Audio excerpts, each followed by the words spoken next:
Hello everyone, welcome back to my channel Psychology की पाठशाला. And today I have brought the most important topic जो personality theory है, right? और ये जो theory है ये काफ़ी ज़्यादा important है. और ये भी पर्सनालिटी में तो ऑलमोस्ट सारी थ्योरीज इम्पॉर्टेंट है, बट कुछ ऐसी थ्योरीज है जो हमेशा पूछी जाती है, जैसे एरिक एरिक्सन्स थ्योरी हो गई, फ्राइड की थ्योरी हो गई, कार्ल जंग की थ्योरी हो गई, राइट? तो उसमें से ही एक थ्योरी मैंने I have brought Erik Erikson की थ्योरी. ऑल्सो आपका लिंसले थ्योरी ऑफ इमोशन अभी बचा हुआ है, बट उससे पहले क्योंकि मैंने ये एक लेक्चर तैयार किया हुआ था तो मैंने सोचा कि इसको भी मैं शेयर कर देती हूँ, तब तक आप इसको पढ़ सकते हैं.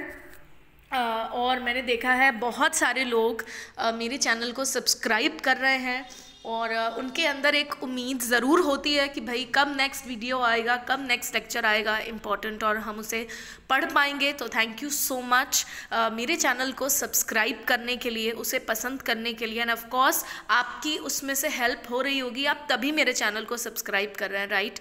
क्योंकि कोई भी this is an educational channel, ये कोई ऐसा फन चैनल नहीं है.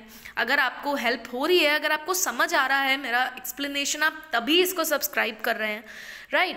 So thank you so much. And मैं इसी तरह I will try my level best कि मैं आपके लिए सारे टॉपिक्स को लेकर आऊँ. So let's start without any wasting any time. हम शुरू करते हैं. जो सबसे इम्पॉर्टेंट टॉपिक है एरिक एरिक्सन का theory of psycho social development, right? तो ऑल्सो प्लीज़ अगर आपको ये वीडियो अच्छा लगे तो लाइक कर दीजिएगा, इसको और लोगों के साथ शेयर करिए. एंड ऑफ कोर्स मैंने जैसा कहा, अगर आपको मेरे चैनल से हेल्प हो रही है और आपको चीज़ें समझ आ रही है इन सिंपल वर्ड्स ऑल्सो, तो प्लीज़ मेरे चैनल को सब्सक्राइब ज़रूर करिएगा. चलिए अब आगे बढ़ते हैं. तो जो लाइफ स्पैन अप्रोच है जो यहाँ पर दिया गया है, एरिक एरिक्सन का जो काम है, उन्होंने क्या किया है, he has focused on the development of the personality over the entire course of life. तो एरिक एरिक्सन ने कहा कि हमारी पर्सनालिटी जो है वो over the entire course of life develop होती रहती है, राइट? और ये ह्यूमन बिहेवियर और ग्रोथ को एक्सप्लेन करता है 8 स्टेजेस में, यानी इन्होंने 8 स्टेजेस को प्रपोज किया है बर्थ से लेकर डेथ तक. और उन्होंने कहा कि हमारा जो ह्यूमन बिहेवियर और ग्रोथ है वो इसी से हम इन्हीं 8 स्टेजेस में एक्सप्लेन कर सकते हैं. तो एरिक्सन ने कहा कि जितने भी एस्पेक्ट्स ऑफ पर्सनालिटी हैं they could be explained in terms of turning points या crisis we must meet and resolve at each developmental stage. इन्होंने बोला कि हमारे जितने भी पर्सनालिटी के एस्पेक्ट्स हैं उनको हम एक्सप्लेन कर सकते हैं in terms of some turning points, in terms of crisis, जिन्हें हमें मीट करना है और हमें हर डेवलपमेंटल स्टेज में इसको क्या करना होता है, रिजॉल्व करना होता है, राइट? अब ये आप कहेंगे कि ये तो फ्राइड की थ्योरी की तरह है कि हमें हर स्टेजेस में कुछ ना कुछ रिजॉल्व करना है, लेकिन नहीं. एरिक्सन की थ्योरी फ्राइड की थ्योरी से थोड़ी सी अलग है. किस तरीके से अलग है? फर्स्ट ही elaborated on the Freud stages of development, whereas Freud emphasized childhood and proposed that personality is shaped by approximately age 5. पहले उन्होंने बोला, सबसे पहली चीज़ तो ये थी कि एरिक्सन के अकॉर्डिंग जो हमारी पर्सनालिटी है वो पूरे entire course of life span में होती है, राइट? बट अगर फ्राइड का हम देखें तो उन्होंने बोला कि उन्होंने चाइल्डहुड को एम्फसाइज किया और उन्होंने प्रपोज किया कि पर्सनालिटी जो है वो एज 5 तक शेप होती है. तो एरिक्सन ने सजेस्ट किया कि personality continues to develop in the succession of 8 stages over the entire life span, कि हमारी जो पर्सनालिटी है वो डेवलप होने में एक कंटिन्यू रहती है इन 8 स्टेजेस तक. और उनका सेकेंड डिपार्चर क्या था कि एरिक्सन ने ईगो पर ज़्यादा एम्फेसिस दिया देन ऑन इड. मतलब फ्राइड की थ्योरी पर इड पर ज़्यादा एम्फेसिस है, बट एरिक्सन की थ्योरी में उन्होंने ईगो के ऊपर दिया। ईगो क्या है, यानी रियलिटी प्रिंसिपल, जो कि ईगो क्या होता है, वो works on reality principle, right. और इड क्या है, वो प्लेजर प्रिंसिपल। इड को इंस्टेंट ग्रेटिफिकेशन चाहिए होती है, बट ईगो क्या करता है, वो सही या गलत को देखकर जज कर कर तब अपना डिसीजन लेता है, राइट। तो एरिक्सन के व्यू में ईगो क्या है, it is an independent part of the personality. ना ही ये डिपेंडेंट है, ना ही ये इड का कोई हिस्सा है। ईगो बिल्कुल इंडिपेंडेंट है। और तीसरा क्या है कि एरिक्सन ने रिकग्नाइज किया the impact on personality of cultural and historical forces. उन्होंने कहा कि हमारी पर्सनालिटी पे कहीं ना कहीं कल्चरल और हिस्टोरिकल फोर्सेस का भी एक इम्पैक्ट पड़ता है। तो he argued that we are not governed entirely by innate biological factors at work. हम पूरी तरीके से अपने इनेट बायोलॉजिकल फैक्टर से गवर्न नहीं होते हैं। ये ज़रूरी ज़रूर होते हैं, बट ये हमारी पर्सनालिटी के बारे में पूरा कंप्लीट एक्सप्लेनेशन नहीं देते। इनेट क्या होता है, जो बाय बर्थ हमारे अंदर होता है ना, जिसको जैसे कहते हैं ना नेचर वर्सेस नर्चर। तो हमारी ये एरिक्सन के व्यू में हमारी पर्सनालिटी जो है, it is not totally governed by the इनेट biological factors या फोर्सेस, ठीक है। अब आते हैं psycho social stages of personality development. तो इतना समझ आ गया, ठीक है। तो अब आते हैं साइको सोशल स्टेजेस पर, ठीक है। उससे पहले एक बार फिर से थोड़ा सा रिवाइज कर लेते हैं कि क्यों फ्रायड और इनकी थ्योरी अलग है। क्यों है, क्योंकि फ्रायड ने चाइल्डहुड तक के एम्फेसिस दिया था कि बाय अप्रॉक्सीमेटली एज 5 तक पर्सनालिटी डेवलप हो जाती है, लेकिन एरिक्सन ने कहा कि नहीं, ये 8 स्टेजेस में डिवाइडेड है over the entire life span और इसमें ये डेवलप होती है। दूसरा क्या है, उन्होंने एरिक्सन ने ईगो पर फोकस दिया, बट फ्रायड ने इड पर दिया। और तीसरा क्या है कि एरिक्सन के व्यू में ईगो इंडिपेंडेंट पार्ट है, ना कि डिपेंडेंट है। और एरिक्सन ने बोला कि ये जो पर्सनालिटी है, ये कल्चरल और हिस्टोरिकल फोर्सेस से भी कहीं ना कहीं इम्पैक्ट इसका पड़ता है, ठीक है। अब आते हैं साइकोसोशल। एरिक्सन ने क्या किया, पर्सनालिटी की ग्रोथ को 8 साइकोसोशल स्टेजेस पे डिवाइड किया। पहला 4 क्या था, वो फ्रायड के oral, anal, phallic, latency stages पे के सिमिलर था, राइट। जो पहली 4 स्टेज थी that was similar to the Freud's oral, anal, phallic, latency, ठीक है। और मेजर डिफरेंस इनकी थ्योरीज का क्या है कि एरिक्सन ने साइकोसोशल कोरिलेट्स की बात कही थी, लेकिन फ्रायड ने बायोलॉजिकल फैक्टर्स की।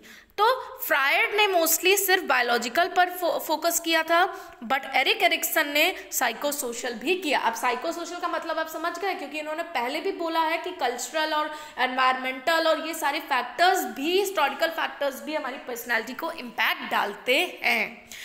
तो एरिक्सन ने सजेस्ट किया कि ये जो डेवलपमेंटल प्रोसेस है, ये किससे गवर्न होता है, एपिजेनेटिक प्रिंसिपल ऑफ मैच्योरेशन, यानी EPM, epigenetic principle of maturation से ये डेवलप होता है, राइट। तो इसका क्या मतलब होता है कि जो इनहेरिटेड फोर्सेस होते हैं वो डिटरमाइनिंग कैरेक्टरिस्टिक्स होते हैं डेवलपमेंटल स्टेजेस के। यानी एपी मतलब अपॉन एंड डेवलपमेंट मतलब जेनेटिक फैक्टर्स, तो it is dependent upon the genetic factors. Also जो सोशल और एनवायरमेंटल फोर्सेस होते हैं जिन पे हम एक्सपोज होते हैं, वो इन्फ्लुएंस करता है the ways in which the genetically predetermined stages are realized. कि जेनेटिकली प्रीडिटरमिन्ड तो है बिल्कुल, लेकिन उसके साथ साथ जो सोशल और एनवायरमेंटल फोर्सेस भी अपना इन्फ्लुएंस उसके ऊपर डालते हैं। इस तरीके से पर्सनालिटी जो है वो बायोलॉजिकल और सोशल दोनों फैक्टर्स से इफेक्ट होता है, या पर्सनल या सिचुएशनल वेरिएबल से होता है। तो इसीलिए इनकी थ्योरी को क्या कहा गया है, साइकोसोशल, राइट। अब समझ में आया। और फ्रायड की थ्योरी को क्या कहा गया है, साइकोसेक्सुअल, क्योंकि वो पूरे बायोलॉजिकल टर्म्स में उन्होंने बात कही है। बट यहाँ पे ये कहते हैं कि नहीं, सोशल और एनवायरमेंटल फोर्सेस भी होते हैं जो हमारी पर्सनालिटी को कहीं ना कहीं इम्पैक्ट डालते हैं, इन्फ्लुएंस करते हैं, ठीक है। आगे बढ़ते हैं। एरिक्सन की थ्योरी में ह्यूमन डेवलपमेंट क्या है, it involves a series of personal conflicts, कि कहीं ना कहीं बहुत सारे ऐसे पर्सनल कॉन्फ्लिक्ट्स होते हैं, और ये जो इनका जो पोटेंशियल होता है ये कहाँ पर होता है, बर्थ पर होता है एज इनेट प्रीडिस्पोजिशंस। ये प्रोमिनेंट हो जाते हैं जब हमारा एनवायरनमेंट सर्टेन अडेप्टेशंस डिमांड करता है। So the potential for these conflicts exist at birth as innate predispositions. Birth में यह इनेट प्रीडिस्पोजिशन की तरह काम करेगा और फिर ये प्रोमिनेंट हो जाएगा अलग अलग स्टेजेस पे जब हमारा एनवायरनमेंट सर्टेन अडेप्टेशन डिमांड करता है। और हर each confrontation with our environment is called the crisis. जो भी हम कन्फ्रंट करते हैं एनवायरनमेंट के संग वो क्राइसिस है, राइट। क्राइसिस में क्या होता है, एक पर्सपेक्टिव में शिफ्ट होता है, वो हमें रिक्वायर करता है कि हम रिफोकस करें अपनी इंस्टिंक्शनल एनर्जी को, क्योंकि हर स्टेज की नीड अलग अलग होती है ना। बर्थ में हमारी नीड कुछ और है, जब हम थोड़े और बड़े हो गए कुछ और है, एडोलेसेंट में नीड कुछ और है, एडल्टहुड की नीड कुछ और है, ओल्ड एज की नीड कुछ और है। तो वो ये कहता है, क्राइसिस कहता है कि हम अपने पर्सपेक्टिव में एक शिफ्ट लाएं। क्राइसिस चाहता है, क्यों क्राइसिस होती है, क्राइसिस का मतलब क्या है, हम किसी मुसीबत में फंस गए, अब हमें अपना तरीके को बदलना है ना। जब हम अपने तरीके को बदलेंगे तो हम उससे बाहर आ सकते हैं।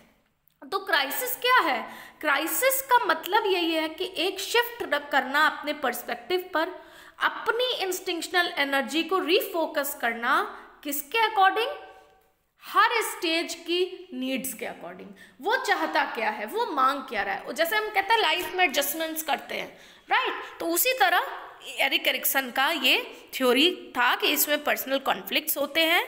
इनका जो पोटेंशियल होता है ये बर्थ में होता है इनेट प्रीडिस्पोजिशन की तरह, लेकिन आगे चल के ये प्रोमिनेंट हो जाता है जब एनवायरनमेंट भी हमसे कुछ एडेप्टेशंस डिमांड करता है। हर कन्फ्रंटेशन जब हम एनवायरनमेंट के संग करते हैं तो उसको क्राइसिस कहते हैं। और क्राइसिस में क्या होता है, पर्सपेक्टिव में एक शिफ्ट होता है जो रिक्वायर करता है हमें कि हम अपने इंस्टिंक्शनल एनर्जी को रीफोकस करें in accordance with the need of each stage of the life cycle. अब देखो, हर डेवलपमेंटल स्टेज का अपना एक क्राइसिस होता है, अपना एक टर्निंग पॉइंट होता है जो नेसेसिटेट करता है कि हम अपने बिहेवियर या हम अपने पर्सनालिटी में कुछ चेंज लाएं, ठीक है। Each developmental stage has its particular crisis और turning point that necessitate some change in our behaviour and personality. जो क्या चाहता है, जो नेसेसिटेट करता है कि हम अपनी बिहेवियर या हम अपने पर्सनालिटी में कुछ चेंज लाएं। अब इस क्राइसिस को हम किन तरीक़ों से रिस्पॉन्ड कर सकते हैं। एक तो होता है मैलअडैप्टिव तरीका, नेगेटिव तरीका, एक होता है अडैप्टिव तरीका यानी पॉजिटिव तरीका। और ओनली व्हेन जब हमने रिजॉल्व कर लिया है हर कॉन्फ्लिक्ट को, तभी हमारी पर्सनालिटी अपने नॉर्मल डेवलपमेंटल सीक्वेंस को कंटिन्यू करती है और उसके पास एक स्ट्रेंथ आती है कि वो नेक्स्ट स्टेज की क्राइसिस को कन्फ्रंट कर सके। So only when we have resolved each conflict can the personality continue its normal development. जब तक आप ये क्राइसिस नहीं सॉल्व करोगे तब तक आप अगली स्टेज के क्राइसिस की को सॉल्व करने की आपके पास उतनी स्ट्रेंथ नहीं रहेगी, राइट। तो अगर कॉन्फ्लिक्ट कहीं पर भी अनरिजॉल्व होती है तो हम उसे we are less likely to be able to adapt to later problem. तो हम अपनी जो बाकी की जो दिक्कतें हैं हम उसको सॉल्व नहीं कर पाएंगे, हम बहुत लेस लाइकली रहेंगे कि हम अपनी लेटर प्रॉब्लम्स को भी सॉल्व कर पाएँ। और सक्सेसफुल आउटकम स्टिल पॉसिबल, मतलब सक्सेसफुल आउटकम ज़रूर पॉसिबल होता है, लेकिन ये बहुत डिफ़िकल्ट हो जाएगा अचीव करना, ठीक है। लेकिन एरिक्सन ने बोला कि ईगो जो है, ईगो के अंदर मैलअडैप्टिव और अडैप्टिव वेज दोनों होने चाहिए। ईगो ने मतलब ये नहीं होना चाहिए, ईगो ने कहा कि ऐसा नहीं होना चाहिए कि हमारे अंदर सिर्फ एक पॉजिटिव तरीका है कोप करने का। No, you should be well versed with the maladaptive ways of coping also. जैसे कि इन्फेंसी में देख लो, पहली जो स्टेज है साइको सोशल डेवलपमेंट की, तो हमारे अंदर क्राइसिस कौन सा आता है, देखो अब ये आगे आप पढ़ोगे, लेकिन अभी देखो क्राइसिस जो होता है ना वो हेल्पलेसनेस और डिपेंडेंसी का होता है, ठीक है। ये क्राइसिस होता है आपके पास, लेकिन ये हेल्पलेसनेस या आपकी जो डिपेंडेंसी है इसको आप कैसे रिजॉल्व कर सकते हो, जब आप एक सेंस ऑफ ट्रस्ट को डेवलप करते हो या एक सेंस ऑफ मिसट्रस्ट को डेवलप करते हो towards the primary care giver या अपनी मदर, है ना। जब आपके अंदर एक ट्रस्ट आ गया कि भाई ये है, ये मेरा ध्यान रखेगी, तो आपका हेल्पलेसनेस कम हो गया, डिपेंडेंसी कम हो गई। लेकिन अब यहाँ पे देखो, ट्रस्ट और मिसट्रस्ट दो चीज़ें हैं, ट्रस्ट क्या है? अडेप्टिव वेज ऑफ कोपिंग है, पॉजिटिव वे ऑफ कोपिंग है। लेकिन मिसट्रस्ट क्या है? मल अडेप्टिव वेज ऑफ कोपिंग है। अगर आप मिसट्रस्ट शो करोगे तो आपकी हेल्पलेसनेस, डिपेंडेंसी जो है, क्राइसिस खत्म नहीं हो पाएगी, कम नहीं हो पाएगी, है ना। लेकिन ट्रस्ट जो है वो जरूर डिजायरेबल वे है, ऑब्वियसली हेल्दियर भी है, लेकिन हमारे अंदर कुछ डिग्री का मिसट्रस्ट होना चाहिए as a form of protection. यानी अब ये क्या कहना चाह रहा है कि मान लो कोई प्राइमरी केयर गिवर है, कोई प्राइमरी है, ठीक है, अब हम उससे इतना ज़्यादा ट्रस्ट अगर डेवलप करेंगे तो आगे जाके क्या होगा? मुश्किल आएगी। तो हमें अपने आप को भी तो प्रोटेक्ट करना है इन टर्म्स ऑफ कोई वो हमें हार्म ना करे। तो हमारे अंदर कहीं ना कहीं थोड़ी सी मिसट्रस्ट होनी चाहिए खुद के प्रोटेक्शन के लिए, as a form of protection. क्योंकि अगर हम पूरी तरीके से ट्रस्ट कर लेंगे तो सामने वाला क्या करेगा? वो हमें डिसीव, मिसलीड या मैनिपुलेट कर सकता है। तो एरिक्सन ने कहा कि हमारी ईगो में मैल अडेप्टिव और अडेप्टिव दोनों वेज ऑफ कोपिंग होने चाहिए। ज़रूरी नहीं है कि सिर्फ अडेप्टिव रहेगा तो सब ठीक है, नहीं, अपने आप को देखो प्रोटेक्ट करने के लिए थोड़ा बहुत मिसट्रस्ट ज़रूरी है, ठीक है। So ideally, at every stage of development, the ego will consist primarily of positive or adaptive attitude, but will be balanced by some portion of negative. तो उन्होंने कहा कि हर स्टेज में ईगो जो है वो पॉजिटिव या अडेप्टिव एटीट्यूड को तो कंसिस्ट करेगा, बट वो कहीं ना कहीं नेगेटिव से बैलेंस होना चाहिए। Only then can the crisis be considered satisfactorily resolve, और तभी हम कहेंगे कि क्राइसिस जो है वो अच्छे से रिजॉल्व हो गई है। So Erikson also proposed that each of the 8 psychosocial stages provides an opportunity to develop our basic strength. और एरिक्सन ने कहा कि हर साइकोसोशल स्टेज में हम कहीं ना कहीं एक बेसिक स्ट्रेंथ को डेवलप करते हैं, और ये जो स्ट्रेंथ या ये जो वर्च्यू होता है जब ये इमर्ज करता है जब हमारी क्राइसिस रिजॉल्व अच्छे तरीके से हो गई है, राइट। उन्होंने कहा दैट बेसिक स्ट्रेंथ इंटरडिपेंडेंट होता है, मतलब basic strength will always be interdependent. One strength can not develop until the strength associated with previous has been confirm. मतलब मान लो कि मान लो होप एज अ स्ट्रेंथ जो है, होप जो है वो डेवलप नहीं हुआ है, तो दूसरी जो मान लो कॉम्पिटेंस है वो हम डेवलप नहीं कर पाएंगे, ठीक है। तो ये जो है ये स्टेजेस है, ट्रस्ट वर्सेस मिसट्रस्ट जिसका स्टेज है oral sensory, autonomy versus shame and doubt muscular anal, initiative versus guilt locomotor with ages भी दिया हुआ है यहाँ पर, industry versus inferiority latency, adolescent identity cohesion versus role confusion, intimacy versus isolation, adulthood, generativity versus stagnation, और ये क्या है? बेसिक स्ट्रेंथ क्या डेवलप होगी। इसको आप देखो कैसे याद कर सकते हो।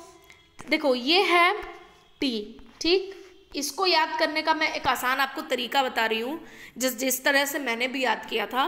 ट्रस्ट वर्सेस मिसट्रस्ट का पहला ले लो टी ले लो, उसके बाद आप देखोगे यहाँ पे टी के बाद ए आ गया, autonomy versus shame and doubt. अब आई 4 है, आई 4 ले लो। अब क्या है? जी और ई है, जी और ई, TAI4GE, इस तरह पहले आप इसका कोड बना लो। अब I4 में कौन सा I पहले आएगा ये आप कैसे याद करोगे? तो ये देखो IN है, IN है, INI, IND, IDE, INT, तो INI हो गया है ना, INI आपका पहले आ गया, IND इंड बाद में आ गया, IND। तो देखो IN सेम है, IN सेम है, आपको क्या याद करना है? I और D याद करना है, सिर्फ I और D याद करना है। जब आप ये वाले में आओगे, जब आप बाकी दो वाले ID और इसमें आओगे तो आप देखोगे कि फिर आता है ID और IN। तो यहां पे आप इसको कैसे याद कर सकते हो? ID और INT, समझ आया? अब थोड़ा सा देखो दिक्कत ज़रूर हो रही होगी, क्योंकि थोड़ा सा एक्सप्लेन करने में मुझे हो सकता है आपको उतना नहीं समझ आए, बट इसको एक बार ध्यान से देखना। देखो, trust versus mistrust, autonomy versus shame and doubt, I4 और EG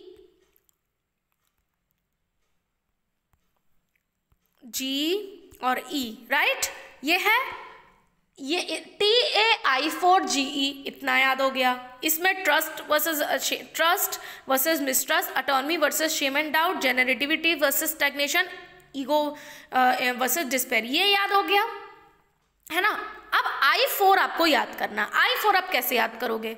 IN, INI, IND। तो अब देखो, अगर आपने ये याद किया I में कि सबसे पहले INI आता है, फिर IND आ जाता है, तो INI का क्या मतलब होता है? इनिशिएटिव वर्सेस गिल्ट, और IND का मतलब होता है इंडस्ट्री वर्सेस इंफीरियरिटी, है ना? उसके बाद क्या आता है? उसके बाद बताओ क्या आता है? अगर आप याद करो तो उसके बाद आता है ID और फिर आ जाता है IN। ये क्या आता है? Identity versus role confusion, and ये क्या आता है? इंटीमेसी, तो INT।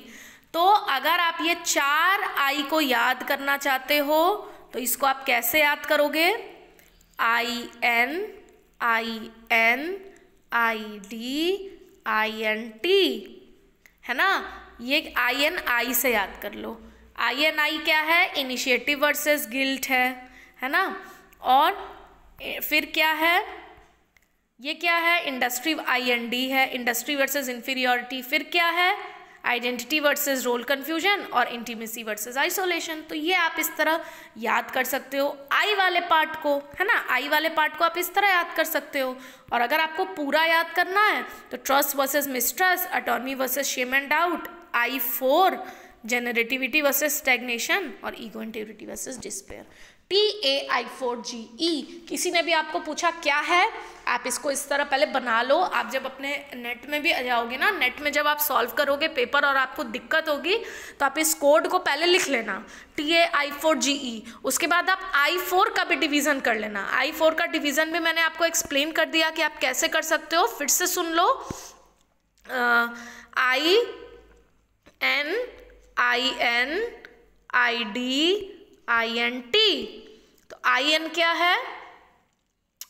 Autonomy, trust versus mistrust, autonomy versus shame and doubt, initiative versus guilt, फिर industry versus inferiority, INI, IND, identity versus role confusion, intimacy versus isolation. ठीक है?